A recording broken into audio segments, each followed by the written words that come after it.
ये ट्वीट देखना बड़ा जरूरी है, क्योंकि इस ट्वीट में देश के अन्नदाता यानी देश के किसान का बड़ा अपमान किया गया है बीजेपी द्वारा। और ये ट्वीट बीजेपी के ऑफिशियल ट्विटर हैंडल से हुआ है।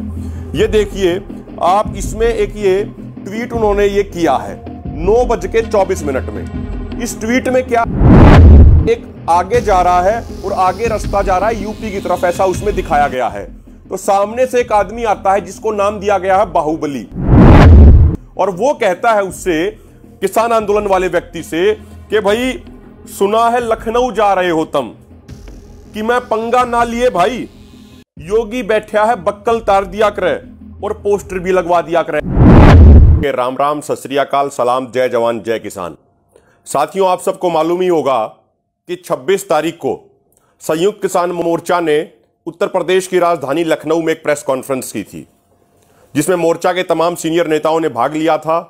और वहां से मिशन यूपी और मिशन उत्तराखंड का ऐलान हुआ था, जिस मिशन के तहत संयुक्त किसान मोर्चा ने यह तय किया है कि आने वाले समय में यूपी और उत्तराखंड के अंदर आंदोलन को और भी ज्यादा तेज किया जाएगा, आंदोलन को व्यापक सतह पर बढ़ाया जाएगा। अब उसके बाद 29 तारीख को यानी परसों, जो बीजेपी की जो यूपी की इकाई है बीजेपी पार्टी की, उसके ऑफिशियल ट्विटर हैंडल से एक ट्वीट किया जाता है सुबह 9:24 पे। और ये ट्वीट क्या, जरा आपको हम दिखा देते हैं। ये ट्वीट देखना बड़ा जरूरी है, क्योंकि इस ट्वीट में देश के अन्नदाता यानी देश के किसान का बड़ा अपमान किया गया है बीजेपी द्वारा। और ये ट्वीट बीजेपी के ऑफिशियल ट्विटर हैंडल से हुआ है। ये देखिए आप, इसमें एक ये ट्वीट उन्होंने ये किया है 9:24 में। इस ट्वीट में क्या है कि एक आदमी जा रहा है, उसको किसान आंदोलन के तौर पे दिखाया गया है, वो हरे रंग के कपड़े पहने हुआ है, तो वो एक आगे जा रहा है और आगे रास्ता जा रहा है यूपी की तरफ, ऐसा उसमें दिखाया गया है। तो सामने से एक आदमी आता है जिसको नाम दिया गया है बाहुबली, और वो कहता है उससे, किसान आंदोलन वाले व्यक्ति से, कि भाई सुना है लखनऊ जा रहे हो तुम, कि मैं पंगा ना लिए भाई, योगी बैठा है बक्कल तार दिया करे और पोस्टर भी लगवा दिया करे। यह कह रहा है एक आदमी किसान आंदोलन वाले व्यक्ति को। और उसके बाद ऊपर एक और फोटो है। इस फोटो में जो आदमी किसान आंदोलन के तौर पे दिखाया गया है, उसको कोई व्यक्ति घसीट के लेके जा रहा है बाल पकड़ के, और जो घसीट के लेके जा रहा है वो एक तरीके से वो योगी दिखाया गया है, वो क्योंकि उसके भगवा कपड़े दिखाए गए हैं, और उस किसान आंदोलन वाले व्यक्ति को ऐसे बालों से पकड़ के घसीट के लेके जाया जा रहा है। अब सवाल यहां पे ये खड़ा होता है, एक तरफ तो प्रधानमंत्री कहते हैं कि देश का किसान अन्नदाता है, दूसरी तरफ बीजेपी के यूपी इकाई के ऑफिशियल ट्विटर हैंडल से उस देश के अन्नदाता की ऐसी बेइज्जती की जाती है, उसको ऐसे अपमानित किया जाता है। इससे एक बात तो क्लियर हो गई, इन बीजेपी वालों की जो सोच है, इनकी नीति है, इनकी नीयत है, वो किसान विरोधी है, ये बात तय हो जाती है। और दूसरी बात, अभी कुछ दिन पहले बीजेपी की एक नेता मीनाक्षी लेखी ने किसानों को मवाली कहा था, लेकिन यहां पे कौन मवालियों जैसी भाषा का इस्तेमाल कर रहा है? बीजेपी वाले नेता मवालियों, गुंडों जैसी भाषा का इस्तेमाल कर रहे हैं। और ये जब ऑफिशियल ट्विटर हैंडल से उनका ट्वीट हुआ है, इसका मतलब इस ट्वीट में बीजेपी के सभी शीर्ष नेताओं की सहमति है, तभी ये इस पे ट्वीट हुआ है। और गुंडो मवाली जैसी भाषाओं का, ऐसी पिक्चर का इस्तेमाल तो बीजेपी वाले कर रहे हैं। अगर हम चाहें तो इनको इसी भाषा में भी जवाब दे सकते हैं, हमें वो भी देना आता है, लेकिन हम नहीं देंगे, क्योंकि हम जिस किसान कौम में पैदा हुए हैं, उस किसान कौम ने हमें यही सिखाया है कि हमें हमेशा सभ्यता के दायरे में रह के अपनी बात करनी है, हमें मर्यादाओं में रह के अपनी बात करनी है। इसलिए इनकी तरह हम नीचे गिर के अभद्र भाषा का इस्तेमाल हम नहीं करेंगे, हम तो अपनी सभ्य भाषा में ही जवाब देंगे। और योगी आदित्यनाथ को जरा ये याद दिला दें कि हरियाणा में भी आपकी पार्टी के ही सीएम हैं मनोहर लाल खट्टर। कुछ महीने पहले ये भी आपकी तरह घमंड में चूर चूर हो रखे थे, और मनोहर लाल खट्टर कहते थे कि हरियाणा में जगह जगह जाएंगे, सभाएं करेंगे, किसानों को ये समझाएंगे कि कानूनों के फायदे क्या हैं।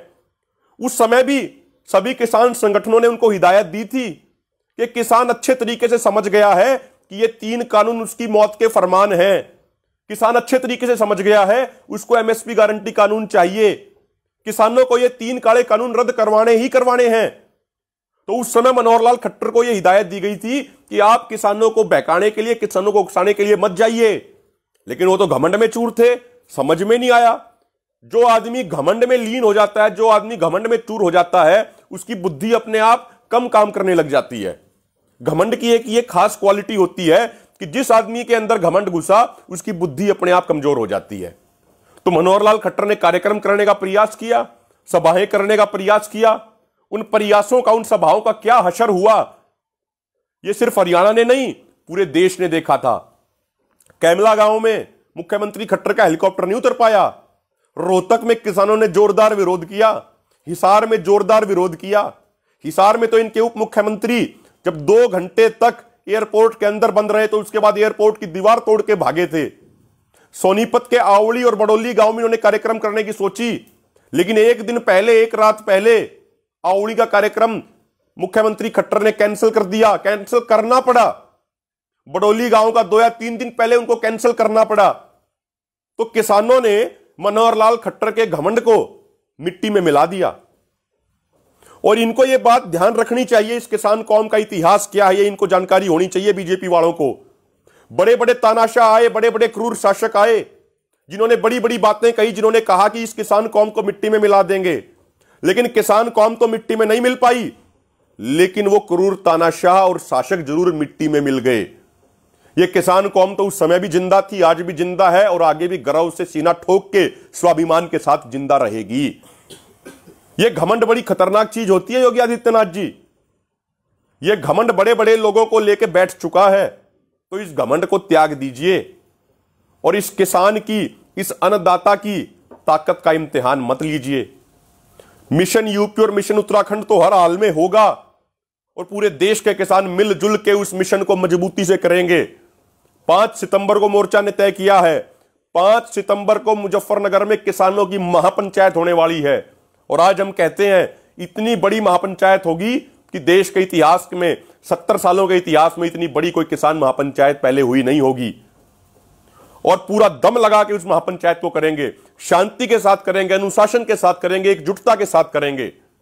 और दूसरी बात साथियों, जब 2017 में यूपी में विधानसभा चुनाव हुए, उससे पहले बीजेपी वालों ने क्या कहा था कि यूपी में एक एक किसान का कर्ज माफ करेंगे।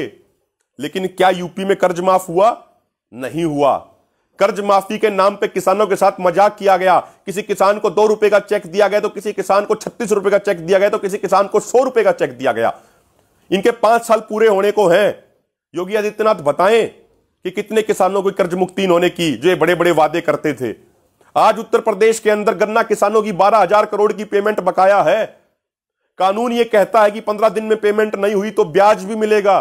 ब्याज तो छोड़ दीजिए, जो किसानों की खून पसीने की कमाई है, जो उनका मूल है, वो उनको नहीं मिल रहा है। 1-1, 2-2 साल तक इंतजार करना पड़ता है।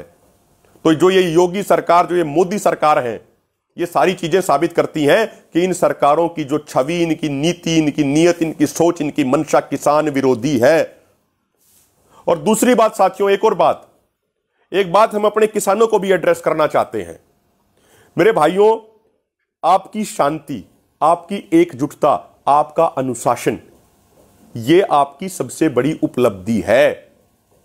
जो आपने इतने सभ्य तरीके से, इतने अनुशासित तरीके से आज तक जो आपने किसान संसद जो चला रहे हैं, जो संसद मार्ग पर दिल्ली में जो आप किसान संसद चला रहे हैं, इस किसान संसद ने पूरे देश में ही नहीं, पूरी दुनिया में भी मैसेज दिया है कि एक किसान कितना समझदार है। वहां पे एक साधारण किसान ने जब इन कानूनों के बारे में कमियों को बताया तो पूरे देश और दुनिया ने देखा। पहले बीजेपी वाले कहते थे कि ये किसान गुमराह हो रखे हैं, ये किसान भ्रमित हैं। लेकिन जब एक साधारण किसान ने वहां जाके किसान संसद के अंदर माइक लेके जब वो दहाड़े कि भाई किस कानून में क्या गलती है, जब उन्होंने बताया कि एपीएमसी बाईपास अधिनियम से मंडियां बर्बाद हो जाएंगी, मंडियों की किसानों को क्या जरूरत है, जब ये उन्होंने एक्सप्लेन किया तो पूरे देश और दुनिया ने देखा कि भ्रमित तो, गुमराह तो बीजेपी आरएसएस वाले हो रखे हैं। ये किसान तो समझदार है और किसान सारी चीजें अच्छे तरीके से जानता है। और इनको बीजेपी आरएसएस वाले ये अंबानी अडानी के साथ मिलके किसानों को नुकसान पहुंचाने का काम कर रहे हैं। ये चीज पूरे देश और दुनिया ने देखी। जब आपकी इतने शांति, अनुशासन और एकजुटता के साथ यह कार्यक्रम चल रहा है, उससे बीजेपी वालों में बौखलाहट पैदा हो रही है। इसीलिए बार बार किसानों को उकसाने के, किसानों को भड़काने के लिए बयान देते हैं ये बीजेपी आरएसएस वाले। मेरी आप सबसे हाथ जोड़ के विनती है साथियों, जिस सभ्य तरीके से, जिस अनुशासित तरीके से, जिस शांतिपूर्ण तरीके से आपने आज तक अपना कार्यक्रम चलाया है, पिछले 8 महीने में आपने अपना आंदोलन चलाया है, हमें इसी शांति को बना के रखना है, इसी एकजुटता, इसी अनुशासन को बना के रखना है। यदि किसी एक भाई की भी जाने अनजाने में गलती से हमारी शांति भंग हो गई तो यकीन मानिएगा आंदोलन को इतना बड़ा नुकसान हो जाएगा कि आने वाली पीढ़ियां उसकी भरपाई नहीं कर पाएंगी। इसीलिए किसी भी सूरत में हमारी शांति भंग नहीं होनी चाहिए, किसी भी तरह के उकसावे में नहीं आना, किसी भी तरह के भड़कावे में नहीं आना। हमें तो बस शांतिपूर्ण तरीके से रहना है, हमें तो बस सभ्य तरीके से रहना है। और अंत में यही कहना चाहेंगे यूपी की बीजेपी पार्टी को और योगी आदित्यनाथ को कि मिशन यूपी, मिशन उत्तराखंड होगा, हर सूरत में होगा, शांतिपूर्ण तरीके से होगा, आंदोलन तेज किया जाएगा। आप लोगों की किसान विरोधी नीतियों के बारे में किसानों को जाके बताएंगे और आपको जो करना है, जिस तरीके से करना है आप कर लीजिए। यदि आपको जेल में डालना है आप जेल में डाल लीजिए, देख लेंगे आपकी कितनी बड़ी जेल है, देख लेंगे आपकी जेल की कितनी बड़ी दीवारें हैं। हमारा 80 करोड़ किसानों का परिवार है, इन 80 करोड़ किसानों को कहां डालेंगे जेल में? तो इसीलिए अपना ये घमंड त्याग दीजिए, इस किसान के ताकत का इम्तिहान मत लीजिए। और साथियों, आज जो ये दिन है 31 तारीख का दिन, ये शहीद उधम सिंह जी का शहादत दिवस भी है।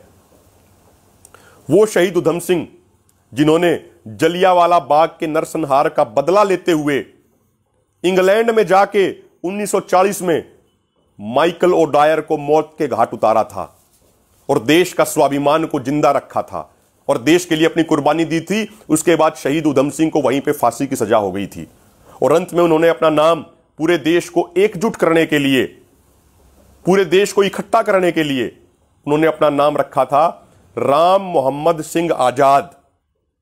तो जो वो मैसेज दे के गए थे शहीद उधम सिंह, आज उस संदेश को भी दोबारा याद करने की जरूरत है। उन्होंने अपना नाम रखा था अंत में राम मोहम्मद सिंह आजाद। यानी पहली बात, आजाद का मतलब वो आजाद सोच के व्यक्ति हैं, वो देश के लिए काम करेंगे, किसी की गुलामी नहीं सहेंगे। राम से हिंदू का भी आ गया, मोहम्मद से मुसलमान भाइयों का भी आ गया, सिंह से अपने सिख भाइयों का भी आ गया। यानी सब हम एक हैं, हम सब किसान हैं, हम सब मजदूर हैं, हम सब भारतीय हैं। यही संदेश आज हमें जिंदा रखना है, इसी संदेश को आगे बढ़ाना है। और इस आंदोलन ने बड़े पैमाने पे पूरे देश के किसानों को, पूरे देश के समाज को एकजुटता करने का काम किया है। इसीलिए ये किसान आंदोलन हर मायने में, कई मायनों में इतिहास के पन्नों में स्वर्णिम अक्षरों में यानी सोने के अक्षरों में लिखा जाएगा। जय जवान, जय किसान। और अंत में यह निवेदन आपसे करेंगे कि जो ये किसान एकता मोर्चा की जो ये टीम है, इस टीम को अपना आशीर्वाद आप देते रहिए। इस वीडियोज को, इन सभी पेज को अधिक से अधिक लाइक और शेयर करते रहिए। धन्यवाद। चमत्कार हुंदे ने, देखो अपनियां अखां सामने। 3 घंटे च हर परेशानी दा हल पाओ। 7 इल्मां दे माहिर दिवांशु जोशी। मेरे कीते नूं कोई कट नहीं सकदा, कट्टन वाले नूं मूँह मंगिया इनाम।